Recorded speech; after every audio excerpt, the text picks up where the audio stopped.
Okay, so here is my garden about 2 weeks after I started to get everything together for it. Um, I'll just show you what I have so far. Here I have I'll come closer. In the far right pot, I planted some okra. In the middle pot, those are my eggplant. In the far left pot, that is my pepper. That I hope I should see a sprout in the next day or two. I planted the eggplant and the pepper the same time, so hopefully I'll get some results soon with the pepper. Here's my tomato bush plant. That's cherry tomato, and hopefully those will start looking better within a couple days. I think it's just been a little too cool at night. I left this out. I planted this last weekend and just left this out even during the cold nights that we've been having here in Florida. So hopefully that will pull through as it warms up. Here, that's my cilantro. I started those about 3 weeks ago inside, brought them out, transplanted those. Here I have my sage, and that's my garden sage. And then when I come around here, in the smaller pot, I believe that is parsley, and the bigger pot is mint. And then in here I have basil, have a little bit of thyme going on in there, and rosemary to the far left. And in this, I'm going to plant those green onion scallion tips when I find a place for them. But I also have, I think those are rosemary. Yeah, I think those are rosemary growing to the left. All right. This is a carrot mound. I'm trying this method to see if it works. I have a mound that I built, and then I did insulation with the potting soil bag. And as you can see, nothing has sprouted yet. And of course, over here I have my marigolds. Where these two sticks are in between, I planted eggplant in the ground, and all the way to the corner between the stick and the pot over there, I have peppers in ground. So I'm going to see which method works better. All right, move right along. I'm starting in this small pot on top of the paint paint barrel, or whatever you want to call it. I have sunflower seeds that I'm started that today, and right behind it, those are my oregano. Okay, then here I have cilantro in the pot. I have to put some shading over that. And all the way back in my seedling kit, I have some chives to the right. I'll show y'all that closer, up close in a minute. And I also have some parsley.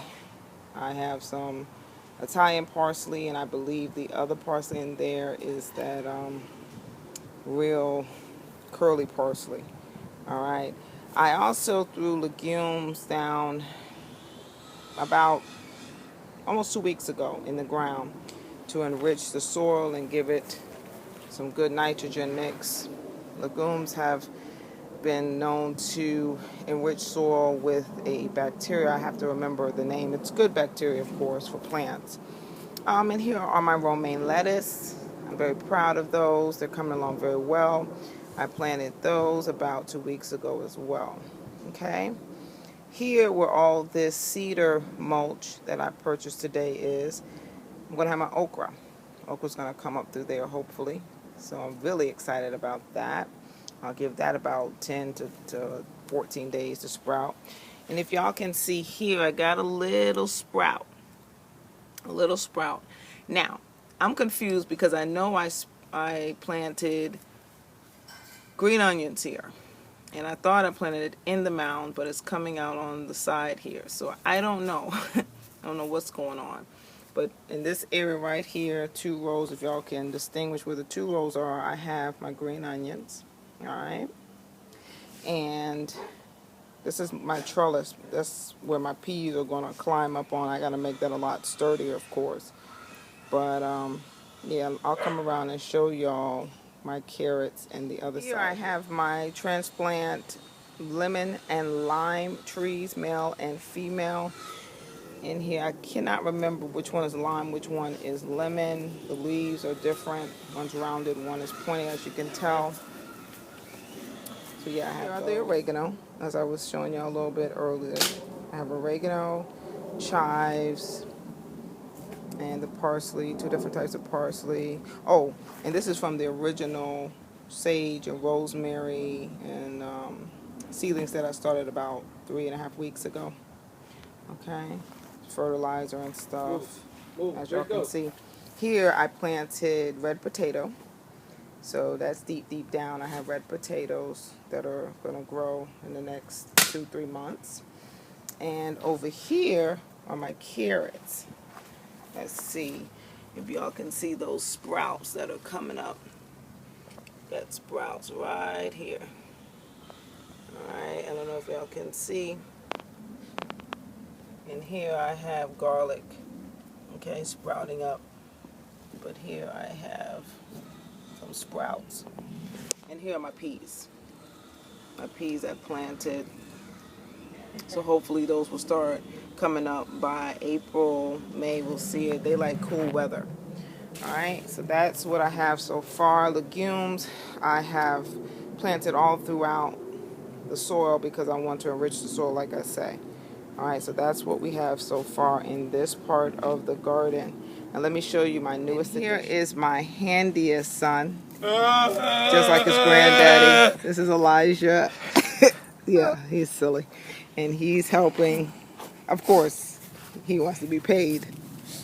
Get his little $8 an hour. Nah, it's $10 an hour, y'all. So this is what we're doing right here. We're doing the we're getting the Here I have me some nice plants for aesthetics and also to help enrich the soil. It's all what we call the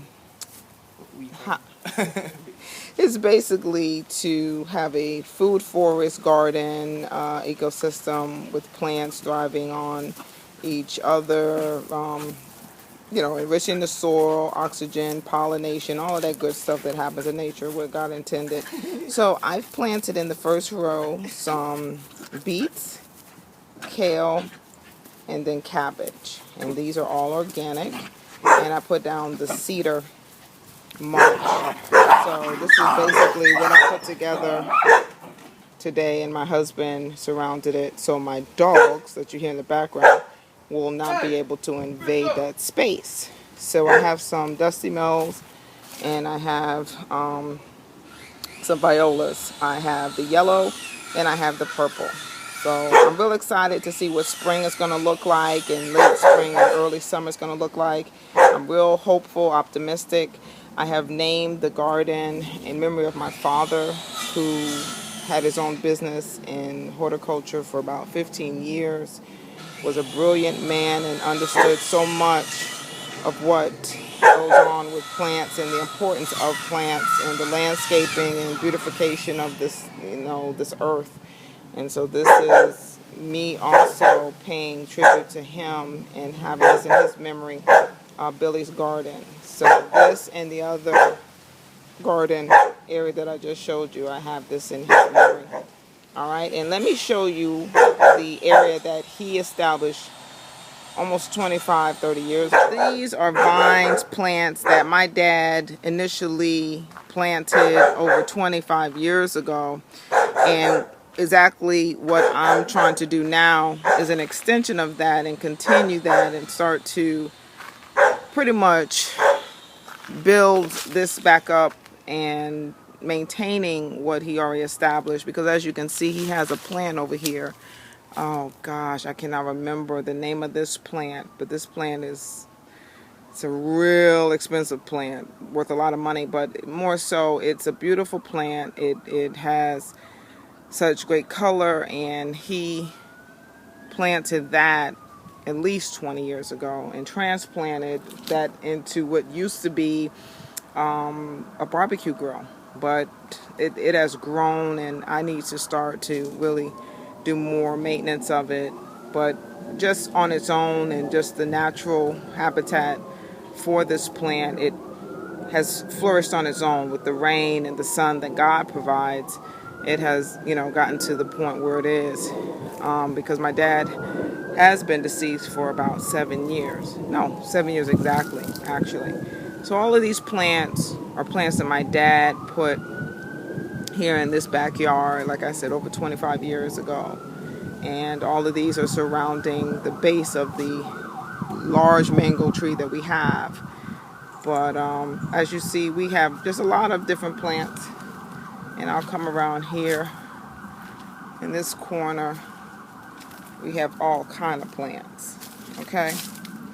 And my dad had a nursery for a good 10 years, his own nursery, and he just did a lot of work, a lot of good things with plants. And like I said, he knew a lot about horticulture, and he understood the wealth and the beauty of plants and the earth. So yeah, this corner right here, I'm going to do some things with that. That's just a plant that grew up, or a little shrub that grew up to be tall. I don't know half of the names of these. I'm trying to learn and study right now. I know this plant, I remember as a child, this plant right here, I grew up with these plants in the house. My dad had a lot of plants in the house, and I'm just, I would just hope to get to the level that he was on one day, now that I've taken this on as my newest hobby. And so this is the corner part of my lawn, one corner of my lawn. And as I said, there's so many plants. We got plants here, and I haven't been upkeeping, doing any maintenance for the most part. They just have done what they will do naturally. We have a lot of vines that have gone up on my fence. So, that's what's going on in this part of my yard. So I'm going to figure out what I'm going to do to get this area to look, not look better, because it's not like this is in natural habitat for the plants and it looks like it's supposed to. It is a forest of different plants and beautiful plants, but I'm going to probably just put some other things in here, maybe a sitting area and a water fountain, and just have it as, once again, in memory of my dad. All right. So I will plant by the end of April or the beginning of April my seedling watermelon plants. I will be growing watermelon throughout August. I have to have watermelon, and I will start this year my first watermelon patch, and it will run this length right here. As you can see, my son is a trip. Okay. Watermelon head himself. So my shed will be there, but as you see, I have all this area here that I'll have my watermelon patch, and my dogs will be in their dog run by that time. Thank you, Lord. My husband's putting up the fence for that. So yeah, that's what's going on in my yard. And I started this garden for so many reasons. Health reasons, want my family to eat more organic, homegrown vegetables. Don't trust what they have going on in these grocery stores and these big chain markets. There's my husband. He's been the best in helping me get everything started and built. These two right here. So yeah, until next time, I will definitely keep y'all posted as to the growth and development of my garden. Thank y'all so much for tuning in. God bless.